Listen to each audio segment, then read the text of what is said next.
Jadi e-commerce itu adalah proses dari menjual dan membeli barang ataupun juga jasa melalui internet secara online.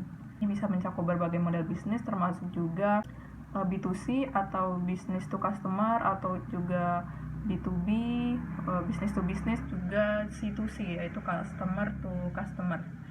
Lalu untuk 7Cs framework itu adalah kerangka kerja yang digunakan untuk mengevaluasi situs web e-commerce ini yang berdasarkan 7 elemen penting. Untuk elemen-elemen ini sendiri yaitu pertama adalah konteks. Konteks ini adalah tampilan dan juga nuansa dari situs web ini, termasuk desain dan juga tata letak dari e-commerce ini. Lalu yang kedua itu ada konten. Jadi konten ini adalah informasi yang disajikan di web, bisa termasuk teks, gambar, dan juga video yang interaktif. Yang keempat ada customization, itu yaitu kemampuan situs untuk menyediakan pengalaman yang dipersonalisasi bagi pengguna. Lalu yang kelima ada communication, itu adalah saluran juga metode komunikasi yang tersedia antara situs dan juga pengguna. Yang keenam ada connection. Jadi connection ini adalah sejauh mana situs ini itu terhubung dengan situs lain atau layanan eksternal.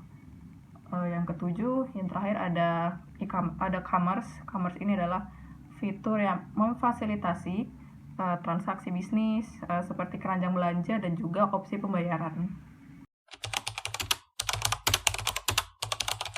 Untuk jenis-jenis dan juga tipe-tipe e-commerce ini ada 8. Jadi nomor 1 adalah business to customer, yaitu transaksi antara bisnis dan juga konsumen akhir. Contohnya adalah toko online yang menjual langsung ke konsumen. Yang kedua ada business to business atau B2B, yaitu transaksi antara dua bisnis. Biasanya melibatkan penjualan produk atau juga layanan dalam jumlah yang besar.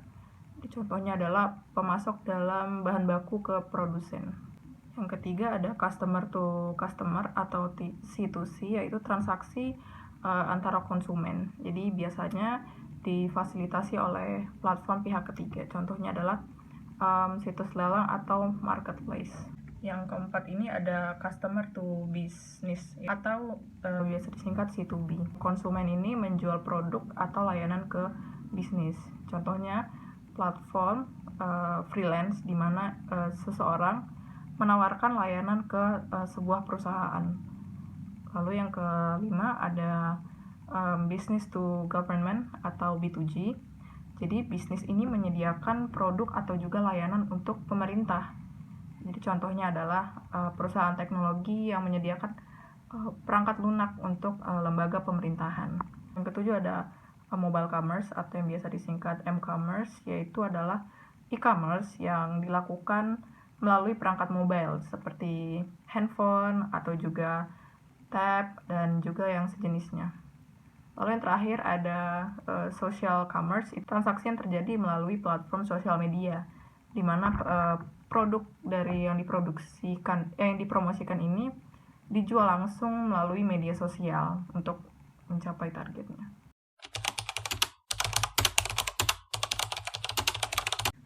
Jadi value chain dan juga supply chain ini adalah konsep yang penting dalam bisnis yang berhubungan dengan aliran produk dan jasa dari awal hingga akhir. Jadi untuk pengertian value chain itu adalah mengacu pada rangkaian dan juga aktivitas yang dilakukan perusahaan untuk menciptakan nilai bagi pelanggannya.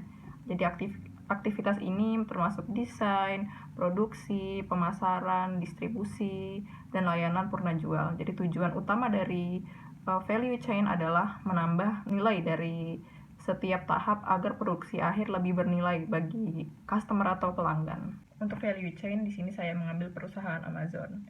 Jadi value chain dari Amazon ini yaitu mencakup pemilihan produk, manajemen inventaris, lalu juga teknologi, logistik, dan juga layanan pelanggan. Jadi setiap tahapan ini dirancang untuk meningkatkan efisiensi dan kepuasan pelanggan dari pemesanan hingga sampai ke tangan customer. Lalu yang kedua adalah supply chain management. Itu mengacu kepada pengelolaan seluruh aliran barang dan juga jasa ini, termasuk juga proses yang mengubah bahan mentah menjadi produk akhir. Jadi ini melibatkan pengelolaan hubungan dengan pemasok, produsen, dan juga distributor untuk memastikan barang ini bergerak dengan efisien dan juga tepat waktu. Jadi untuk contoh dari supply chain management ini saya ambil Amazon juga.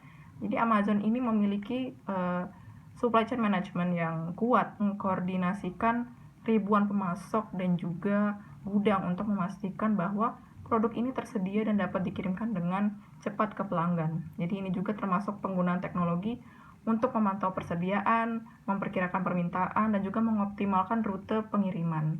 Jadi dengan kita mengintegrasikan value chain dan juga supply chain management, bisnis kita ini dapat menciptakan operasi yang lebih efisien dan juga responsif terhadap kebutuhan pasar dan juga customer, dan juga memberikan nilai tambah kepada pelanggan dan juga mengoptimalkan biaya.